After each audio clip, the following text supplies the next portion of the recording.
waxaa la yidhaa cilmi xirsi cabsiye waxaan dhashay 1958 waxaan ku dhashay magaalada Diridhaba oo ku maanta zoonka ku jirta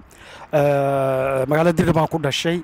waxaan doonayaa halkan inaan ka hadlo oon baaq nii soo jeediyo qayla dhaanto beeshii ciisaha iyo ha joogaan Djibouti ha joogaan Soomaaliya ha joogaan maxaan ku idhaahdaa Ethiopia maanta community aad ka nimidnay inteena Yurub joogta inta North America joogta ninka community-gu shalay ka yimiday 20 sano dib u deymoon bari waxa soo socdo waxba kama garanaa waxaan sameeyay urur samafala oo in aan dawooyin gaarsiino beesha ciise meesha doonayna ku noolaadaan ha noqoto Ethiopia maanta wadnii beesha ciisaha Soomaaliya ha noqoto Djibouti wax alla wixii dawooyin aan karayno dhakhtarada wixii waa sariirihii waa wax alla wixii dawooyina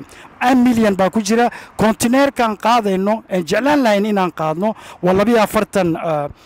feet ambaleyse 42 feet waxaan baaqa doonaya in u soo jeedinayo hooyooyinka halkan ku nool Canada North America ku nool dhalinyarada aqoonyahanka aabaha in ay ummadoodii dib u eegaan ay samafalka xanta beenta isku dirka magaalada ka socda laga baxo oon ummadeennii dib u eegno aan wax qabad maanta ku tagaalano wax qabad isku aamino shaqana aanu gallo sidii aan community-yada kale ee Soomaalida aanu la tartami lahayn aanu noqon lahayn umma jirta oo ummadeedii shalay ka timid wax u qabanaysa waa maasanta